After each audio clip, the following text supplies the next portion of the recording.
This spring's housing shock isn't just the flood of listings, it's the complete drought of buyers. New listings have reached nearly a 4-year high, up 5% from last year, surging 22% from 2 years ago, and up 8% from just last month. This spring, the market is definitely unbalanced. Hey, if you're new to the channel, welcome. My name is Jason Ferrier. I've been a Central Ohio realtor and investor for the last 7 years. I make my living in real estate, not just talking about it. And we're going to walk through the housing market journey together. Today, we're going to review the latest housing market data from Redfin. And then in the second half of the video, I'll focus on specific metros that you requested. Check the description below for the metro timestamps. Don't forget to drop your metro in the comments below, and I'll review your housing market battlefield on my next update. And stay tuned to the end of this video because I'm going to show you how the pros hunt for great deals and how you can do the same thing. Redfin starts out the article by saying, house hunters are touring homes and applying for mortgages as rates stay below 7%.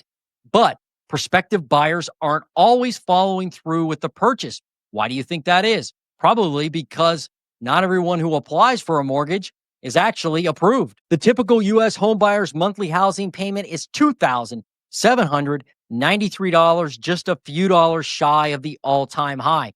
Yeah, if you waited until now to buy a home, the monthly payments, in general, on average, are actually much higher than they have been the last few years. Hey, a quick break from the Redfin video to remind you to subscribe to The Housing Nerd, hit the like button on this video, and now you get to check out my studio behind-the-scenes footage. It's pretty impressive, right? It's basically like a basement full of junk. Not that impressive. All right, back to the video. Housing payments are sky high for two main reasons. One, sale prices keep rising. The median sale price is now 3.3% more than it was last year. And number two, the weekly average mortgage rate is 6.65%, more than double pandemic era lows, though it has declined to its lowest level since December. This next statement really sums up what's happening in the housing market.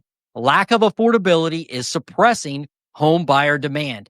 Even as we get tantalizingly close to spring, pending home sales are down 5.2%, on par with annual declines we've seen over the last 2 months. What's interesting is that Redfin is acting like decline of pending sales is kind of normal and par for the course. However, it's not normal during this time of year for pending sales to be so low, especially when they've been in the absolute toilet over the last couple years, meaning any uptick in demand is going to definitely come through in the data. But right now, buyers remain sidelined. The article continues, there are signals that house hunters are stepping off the sideline, even if they're not following through with a purchase yet. Data shows that home tours are rising faster this year than in 2024. Additionally, seasonally adjusted mortgage purchase applications are sitting at their highest level in 6 weeks. Rising demand could translate into an improvement in pending sales in the coming months, especially if mortgage rates decline more.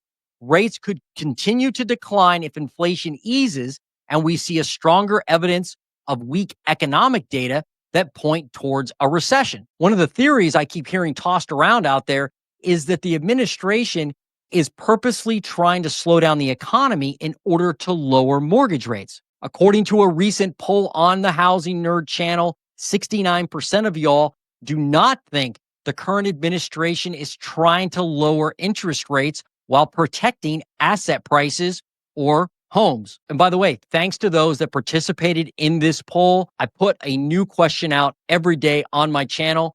Check it out if you haven't already. Now, you're going to love the next part of the article.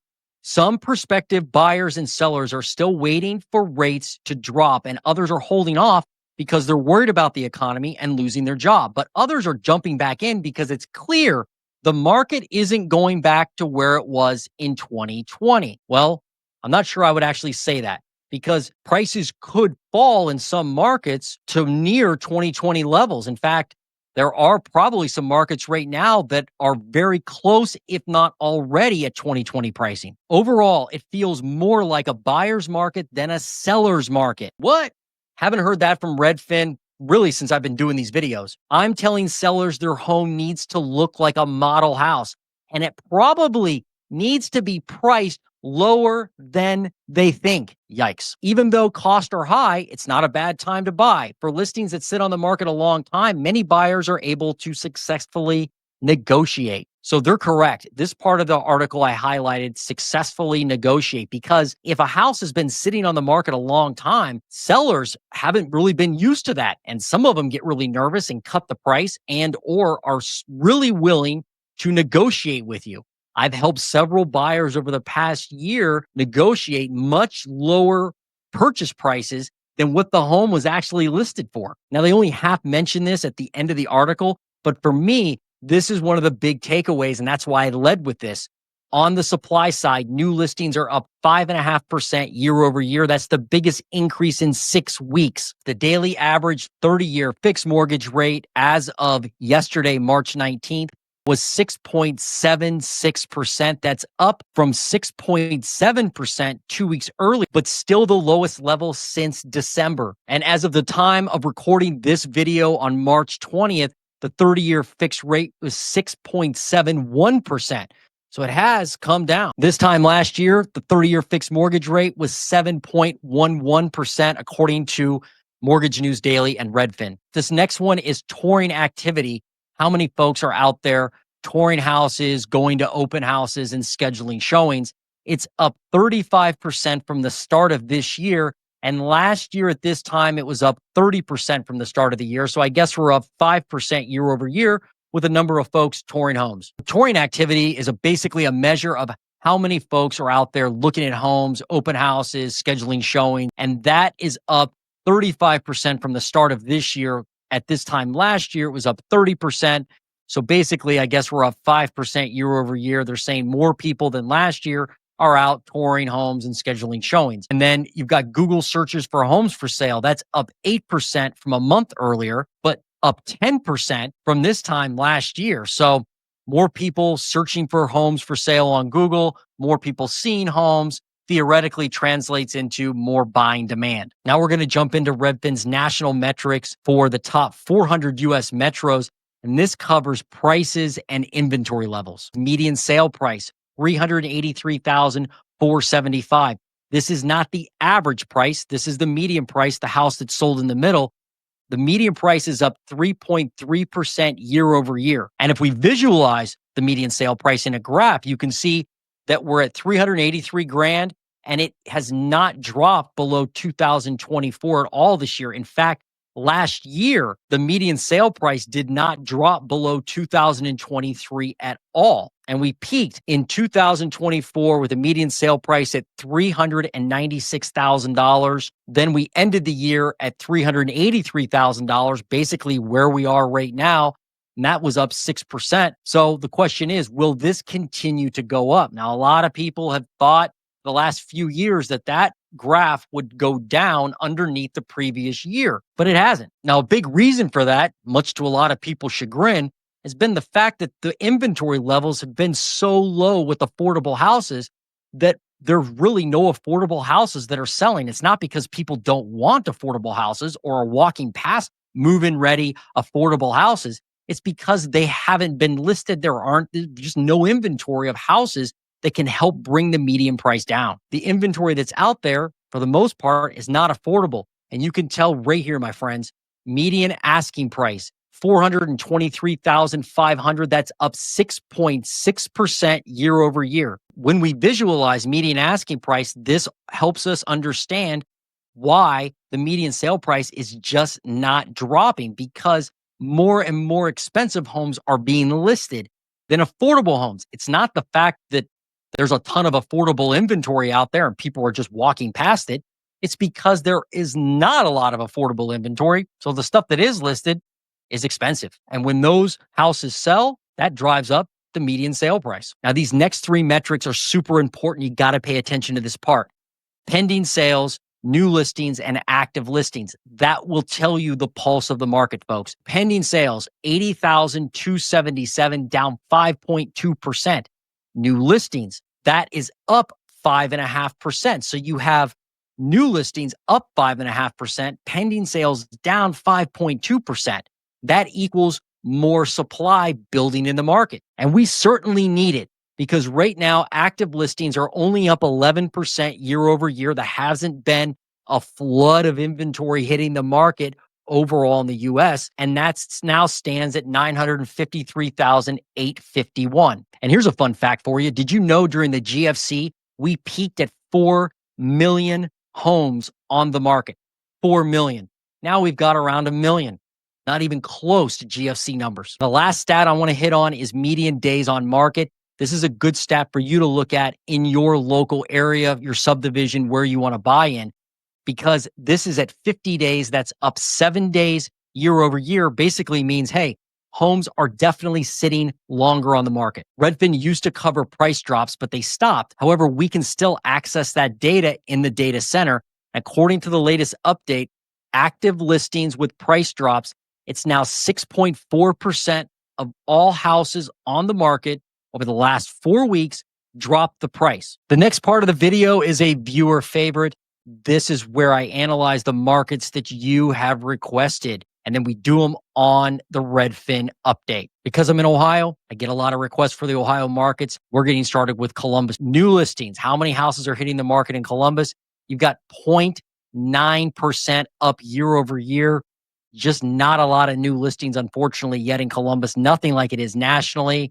People are just locked out of the housing market, both buyers and sellers. Next up is pending sales in Columbus, up 0.8% year over year. Hey, look at that. Actually, more activity than this time last year. Who would have thought? Active inventory in Columbus, up 15.79% year over year. And you can see right now we have been up the entire active listings of homes for sale in Columbus, only up 15.79%. It seems like that is growing, and thank goodness, because we need the inventory. Now, here's something that's surprising. Median sale price is next, and it looks like this one may be leveling off, $325,000 right now. It's actually threatening to drop underneath last year. And if you take a broad view of the market in Columbus, as far as prices go, we haven't dropped below the previous year at all in the last 4 years. So will we do it now? It's getting awful close. 0% growth right now, year over year. So just like national numbers, you've got a lot of homes in Columbus, expensive homes that are sitting on the market, not selling. Sellers really have no option except to drop the price. We're going to move up north to Cleveland, Believeland. New listings up 0.8% year over year. So much lower than the national number where we're up 5.5% with new listings. In Cleveland, basically flat. Pending sales in Cleveland down 7.9%, much more than the national average. Yikes. Buyers have vanished in Cleveland, it looks like, and it's a 4-year low. Active listings in Cleveland, look at this, down 2.69% year over year. Yeah, there are spots where inventory is lower than it was last year. Here's a number that may blow you away. Median sale price in Cleveland, Ohio, now up 9% year over year. And you can see it's by far a 4-year high right now. I mean, even though the median sale price in Cleveland is only $225,000, if you're a local, I mean, you've been priced out of the market, no doubt, because home prices there seem to keep going up month after month. And my guess is there's very little good, affordable inventory to choose from. If you're from Cleveland, let me know. Now we've moved on to Cincinnati, Ohio, down 1.8% year over year in new listings. Pending sales in Cincinnati down 4.2%. That's better than the national number where we're down 5.2% in pending sales, but really not great, obviously, right? You're not going to have a lot of people buying, and a lot of people are not putting their home on the market in Cincinnati. Now, active listings in Cincinnati has remained strong compared to the previous year, up 30% basically, but they're probably houses people are not buying. Otherwise, you would see pending sales at least rise somewhat. And because there's really not a lot of new listings, active inventory probably won't continue to grow until we see more new listings. What about the median sale price in Cincinnati? Up 4% year over year, $291,000. Cincinnati actually peaked last summer at 307 and ended the year at $285,000. The next request I got was for Charlotte, North Carolina. Now, for some reason, Redfin doesn't have Charlotte in their data as listed as a metro. So I had to use the county, which is Mecklenburg County, North Carolina. New listings are up 8.3% year over year. That's a 4-year high in that market. So you are seeing more homes hit the market than you did this time last year. That's a good thing, probably. Active listings in Mecklenburg, North Carolina, or Charlotte up basically 25% in active homes for sale. That, my friends, is some inventory growth. Got to do pending sales in Mecklenburg County, North Carolina next. Got up 7%. So you've got more people listing homes and more people actually buying homes. That's called an active market, and that's what we need to have some type of price discovery. But the median sale price continues to go up, now at $450,000, up 4% year over year. And look at price drops, 6.9%. That's up 3% year over year. It's a 4-year high by far in Mecklenburg County, North Carolina, where sellers are cutting their asking price. So even though we've seen price drops grow in Mecklenburg County, North Carolina, we haven't seen that median sale price really be affected yet. It could be that a lot of the inventory out there that is selling is on the higher end of the spectrum. It also could be that there's just not a lot of affordable inventory out there listed. If you requested this market in North Carolina, let me know what you're seeing on the street. The next metro that someone requested was Maryville, Tennessee. Unfortunately, that metro is not in the Redfin data, so I had to use the county level again. That's Blount County, Tennessee. New listings up 29.7% compared to last year. It's not a 4-year high, though.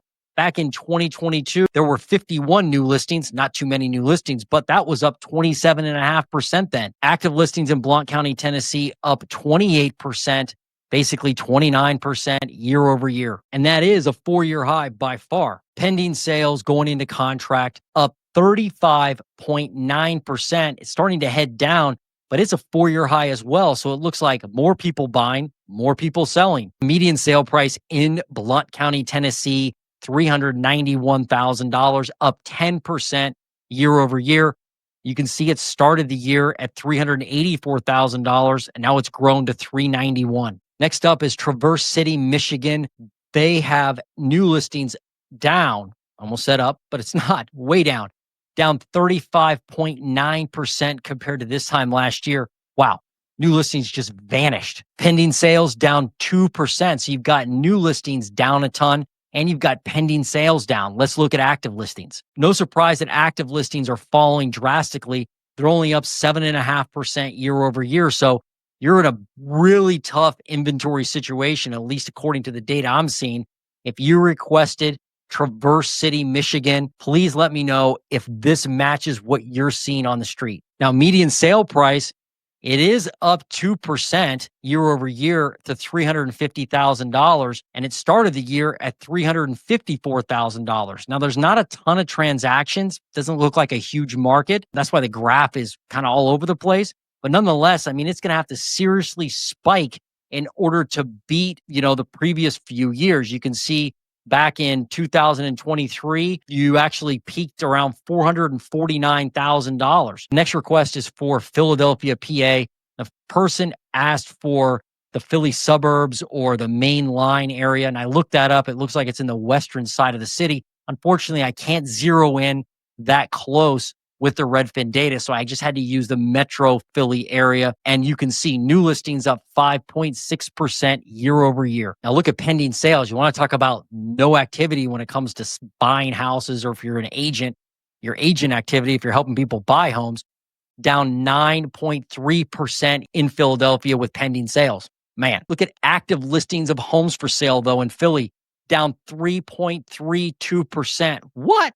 Yeah, so there are fewer houses on the market than this time last year, even though new listings are rising.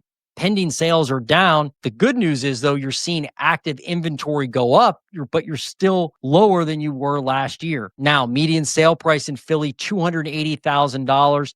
That's basically up 5% year over year. It's a 4-year high. It doesn't look like it's falling at all right now. Just continues to go up. really not shocked because new listings are really poor.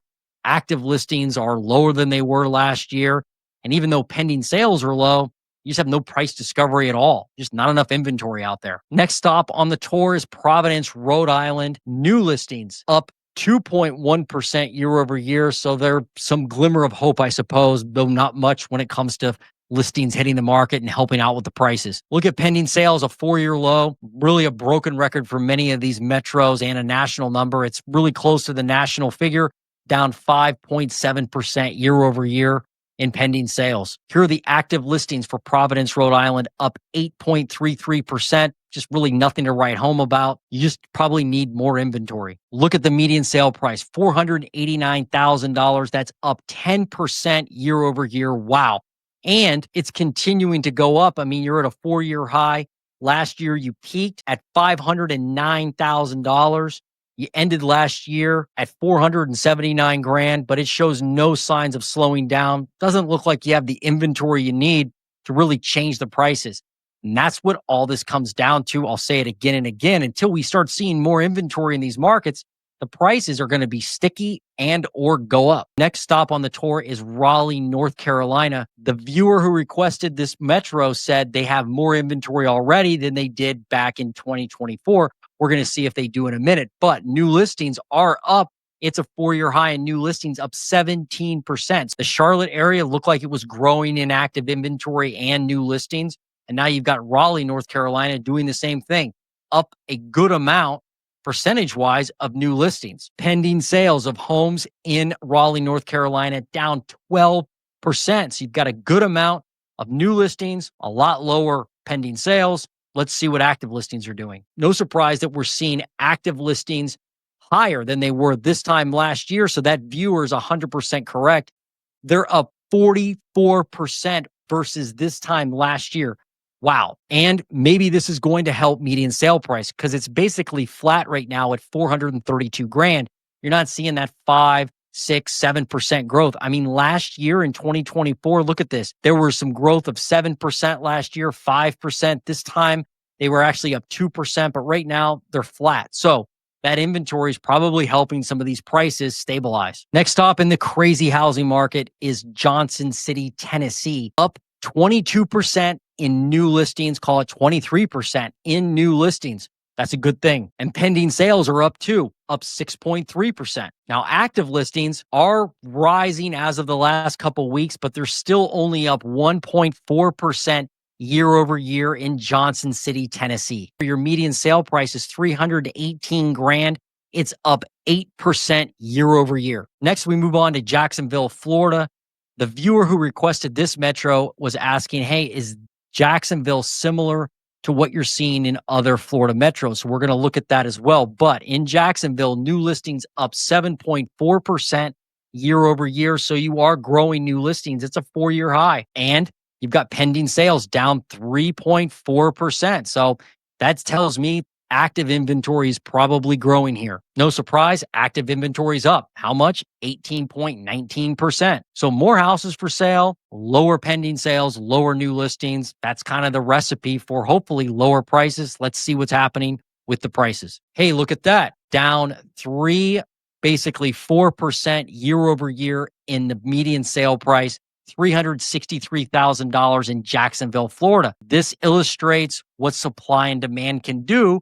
Depending on how it's balanced, prices go up. When there's less supply, when there's more supply, prices usually go down. I mean, look back historically at Jacksonville where it was last year. They peaked at $389,000. And this time of the year, they were around $376,000, up 8% year over year. Now they're down 4% at 363 grand. So that viewer wanted to find out, is Jacksonville acting like the other areas in Florida? So I'm sticking in Florida, going to Orlando. New listings up 7.0% year over year, or 7%, I guess. So similar to Jacksonville, you have more new listings. And like Jacksonville, you're up in active listings, now up 30% year over year. Median sale price hasn't fallen below last year, but it's flat at $400,000, and it's not up substantially year over year like it has been over the last few years. I mean, look back in 2015 24 this time of year, you were at 399 grand. That was up 3% versus the previous year. So for the last few years, you've been up the entire time, continuing to grow prices. And now you can see it's definitely a lot slower growth. Why? Because you have more inventory. And eventually that'll trickle through to prices. But the caveat there is you probably have the right inventory. You've got all types of homes, affordable and expensive, hitting the market, my guess is. And that's helping drive that median sale price down. Going from Florida all the way up to the cold city, motor city of Detroit. We're down 12.6%, call it 13% in new listings. And look at pending sales in Detroit, down 14% in pending sales. Wow. People have completely checked out of the housing market there. Nobody buying, nobody selling. Talk about markets that look completely different. You've got Florida, where we looked at Orlando and Jacksonville. You could see how active listings were a lot higher than they were last year. But look at Detroit, active listings down 7.52%. What? And not surprisingly, median sale price is up 8.6%, call it 9%. 4-year high in median sale price going straight up. Why? Because there's no inventory, no new listings, no active listings in Detroit. Completely unsustainable for the locals, even though the median sale price is only 187 grand. Next market that was requested is Stanislaus County, California. I hope I said that right. I think I did. I may not have, though. They're up 6.4% in new listings year over year, and pending sales up 6.6% year over year. And active inventory, it's a 4-year high, up 25% year over year. So you definitely have more inventory in Stanislaus County, California. All right, now the median sale price in Stanislaus County, California. If I'm butchering that, boy, I'm probably butchering it really bad. But the median sale price is 461 grand. Now, the viewer who asked about this area said that prices are still insane and way out of range when it comes to local wages. It hasn't crashed, but it's not skyrocketing upwards. You're just up 1%. Hopefully, all this additional inventory that's hitting the market will calm prices down in the future. Next up is Arkansas, Fayetteville, Arkansas. New listings down 2% year over year. Not as many homes hitting the market. That's not going to help inventory, obviously. What about pending sales? They're up 3.3%. So nationally, we're down 5 point something now. In Arkansas, you're up 3.3% in pending sales. You've got lower new listings and you've got higher pending sales. That probably doesn't help active listings. Let's see if I'm right. Yeah, look at active listings. Now down year over year, down 0.85, call it 1, just not healthy for prices. And no surprise, the median sale price, $359,000. Wow, it's expensive there. I'm pretty sure that's close to Bentonville, which is where the Walmart headquarters is located. So maybe that's what's driving some of these prices. But year over year, you're up 4%. The viewer who sent this request in for Arkansas said that prices are crazy, and they basically said, hey, even studio apartments are going for $1,800 a month. So I wish I had good news for you as far as what may be headed down the road this year, but you just don't have the inventory needed to drive prices down. Well, this week, I've got a lot of metro requests. I don't mind, though. I love the requests you guys send in. I love doing these for you. Greenville, South Carolina is next on the list. New listings up 14% year over year. Wow, that's good. Probably growing some inventory there. Pending sales, they're up as well, but just 1.9%. Active listings in Greenville, South Carolina, up 9.38%. Excuse me. You definitely have more active inventory. Now, what about the median sale price? It's down. Well, it's actually flat, but it looks down on the chart. 0% growth, 322 grand. You may have some hope for lower prices if you can continue to grow inventory, but it looks like you may be on the right track. Now we're headed out to Salt Lake County, Utah.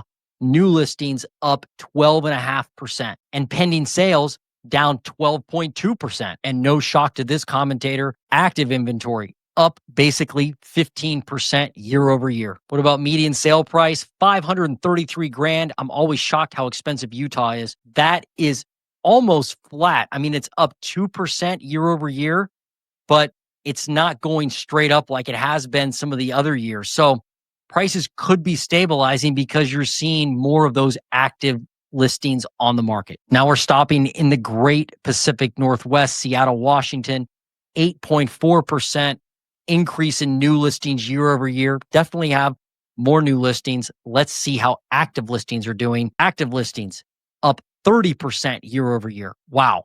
So definitely more active inventory, more new listings.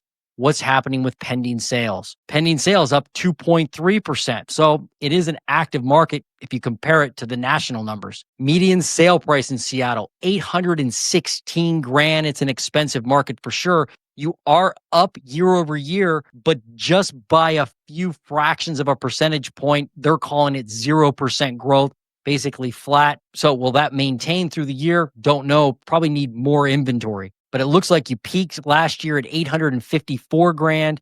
You ended up 6% at $794,000 and started this year at 773 grand, up 3%. Next is the Sin City. New listings, 11.6, call it 12% growth in new listings in Las Vegas, Nevada. Pending sales down basically 12%. Wow. We should see active inventory rising. Active listings, they are up 32% year over year, and it is increasing right now compared to last year. So has it had an effect on prices yet?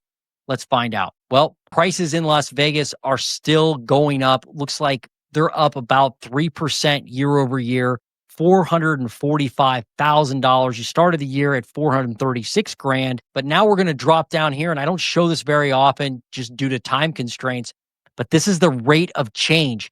So you can see that the percentage of increase year over year has been falling this year. So you're not seeing as much growth in median sale price compared to other years like last year, where at this time of the year, you were up 10% in median sale price. So there is some progress. New listings in Houston, Texas, that's the next request, up 10% year over year. Houston could be one of the next areas where we're going to see a lot of inventory growth and lower prices. And look at pending sales, down 14%. So you've got more new listings and less pending sales. We should see active listings change because of that, right? And we are. They're up 17% year over year. Now, unfortunately, the median sale price is 335 grand, up, what is that, 1%? So it's not up a ton, but it hasn't exactly crashed either. My guess is you just need a lot more active inventory. I know you have a lot of new construction there in Texas, but you probably need a lot more affordable active inventory to make this median sale price go down. Hey, so those are our metros for this week. If I missed the metro you requested, don't worry about it. I'll get it on the next one. I'm also going to do a Zillow update here in the next few days that will have some more analysis and metros with it. And I'll put you at the top of the list, so be on the lookout for that. The housing market has been brutal on buyers over the last few years, but things are changing. And you can see that in the data, right? A lot of these metros we looked at, especially like in Florida and North Carolina and out west, active listings are growing and it's starting to affect sale prices. Other areas like the Northeast and Midwest, not so lucky. New listings are flat or down, active listings are flat or down, and you have prices that are sticky. What do you do if you want to find an opportunity? How do you go out there and analyze your local housing market? Well, first, you got to get clear on what type of property you want. Do you want a 3-bedroom, 2-bath or a 4-bedroom, 4-bath house? What do you want? Get clear on that. That's called your buy box. Understand your local dynamics of the housing market. That's the next step. Is inventory building in the localized area you want to buy in? Not necessarily the metro that I looked at today, but get more dialed in to the school district level, subdivision level, neighborhood, sometimes the street level, even zip code works sometimes. But get an understanding of if inventory is actually growing or shrinking in that area. Remember, the more supply, the better chance you have to actually get a deal.